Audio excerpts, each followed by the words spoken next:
Now for a brief reflection on our day and how we can turn these conversations into an ongoing movement. Please welcome to the stage Janine Vanderburg, CEO of Encore Roadmap and CWI Labs board member.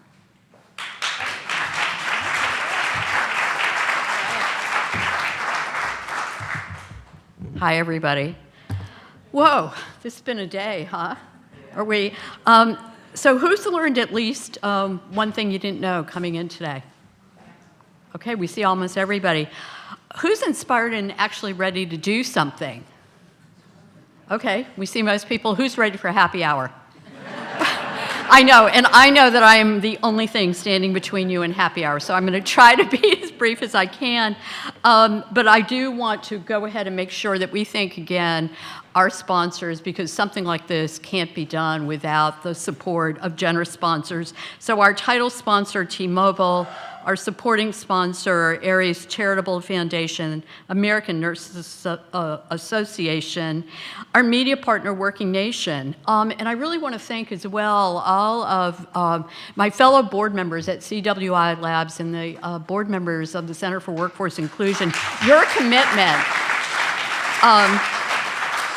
I want to thank all of you and everybody who's been in here in this room and also online. And I love seeing some of my Colorado friends on LinkedIn saying, oh, this is a great conference.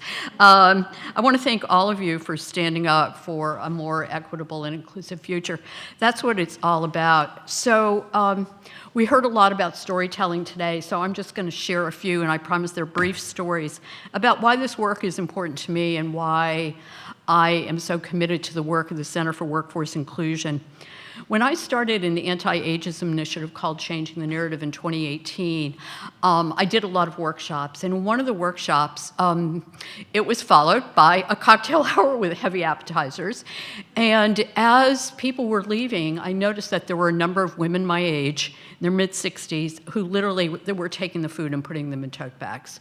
And I was like, it was fine. It meant I didn't have to clean it up.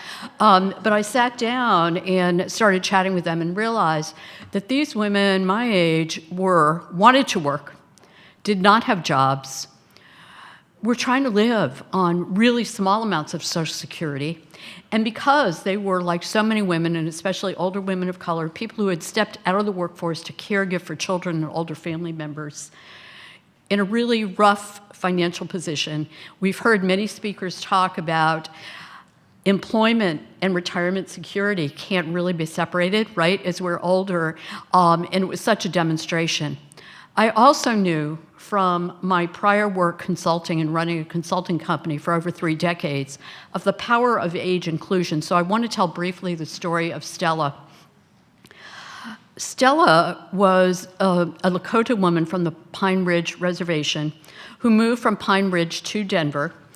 And one day, my consulting company all of a sudden did not have an office manager. Somebody had decided that managing an office of a consulting firm was not their true gift in life. It was good that she had left. However, we were stuck. I called my friends at the Denver Indian Center, who were doing a program not dissimilar to what the Center for Workforce Inclusion does in its digital literacy program, and they referred Stella. So Stella had all the skills, she seemed really nice, and we hired Stella. The magic that we got, though, was not simply filling an office manager position. We've heard people talk about mentorship, and we've talked about the benefit of intergenerational collaboration.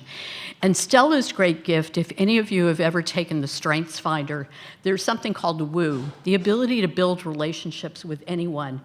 And Stella was phenomenal at reaching out to some of our younger team members who were extraordinary at fundraising, who were extraordinary at building strategic planning reports or doing research and evaluation, but they didn't necessarily know how to develop those relationships with clients, so therefore clients wouldn't take their recommendations, which if you've ever done consulting is, kind of like a bad thing. She had the ability in meeting with all of our younger staff members and really showing them how to develop client relationships. She became such a valuable part to our company that when we decided to sell our office building, because everybody wanted to work remotely, right? So I was like, why do I have an office building? Everyone's big question was not like, oh, are we going to be able to do trainings at your office or anything anymore? Everybody's question was, will Stella still have a job? Our clients cared, our community cared about Stella. So that to me is a lot about the power of age inclusion. But we know we're not there yet, and the data that Gary and have come out of the survey certainly shows us. We have a long way to go, and I really believe that together we can do it. We all need to keep this handout, make copies of it, share it wherever we can, and I'm hoping this can be made available electronically for all of us so we can share it on social media and everywhere we can. As Darrell Walker said in that video accepting his nomination, the need for the Center for Workforce Inclusion is greater now than ever. And I want to say that the need for CWI is greater now than ever. And we all need to be elevating that message. Gary said earlier, age inclusion is not a niche issue. It's a demographic imperative. It's an economic imperative. It is this really puzzling paradox that we just heard from our last speaker, that we have more jobs available than people available to work, and yet employers are. I know we heard some hopeful news, and I love hearing the hopeful news, but I know from the older people I talk to every single day, older people are being pushed out of the workforce. They have a really hard time getting back in. We have a really hard time getting back in. We're not getting hired.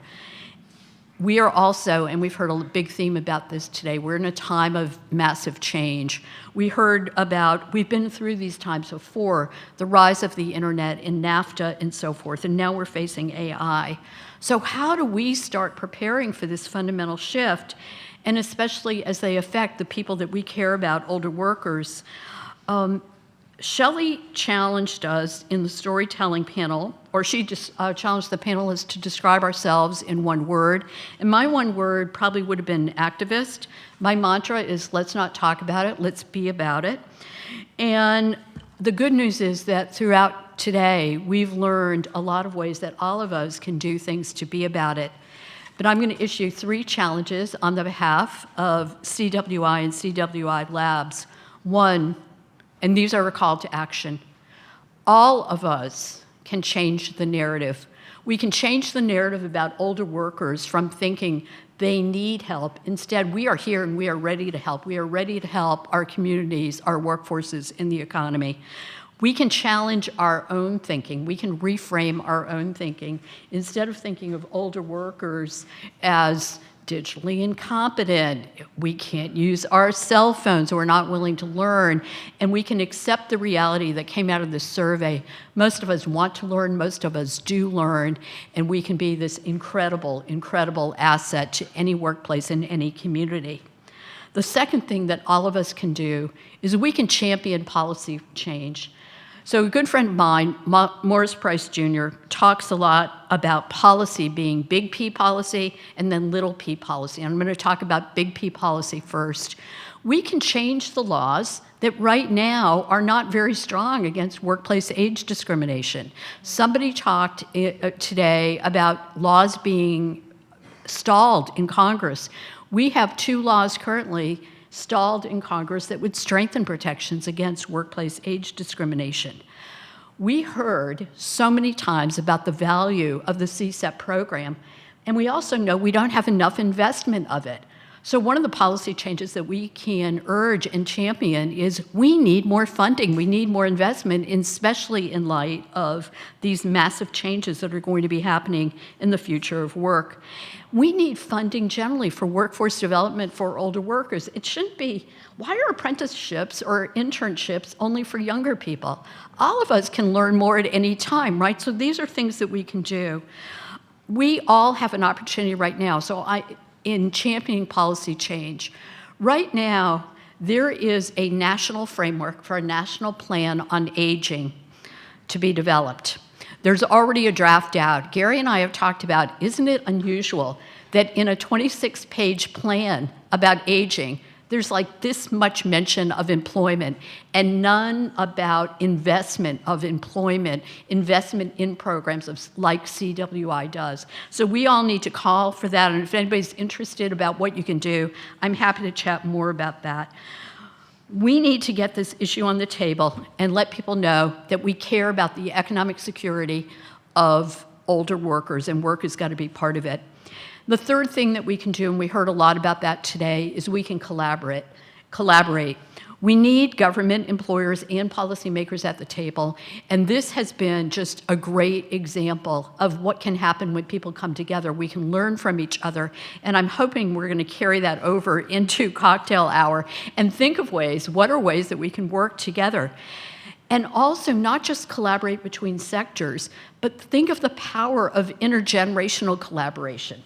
I, for one, am not fond of the idea we older people are wise and younger people have energy. I happen to think I'm pretty energetic, and I have met a lot of young, wise people. So let's not set up that duality, right? We can just learn from each other and work together and create a stronger and better climate for workers of all ages.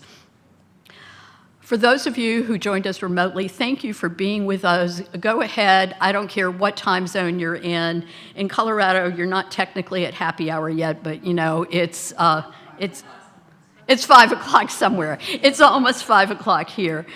For those of you who are here in person, we invite you to join us next door to the cocktail reception, which is sponsored by NFP, a company of Aon, where we can continue to have more conversations. There were a couple of quotes that I heard today that I just really want to repeat because they really struck with me. Ray Ramsey said, "Let's be restless."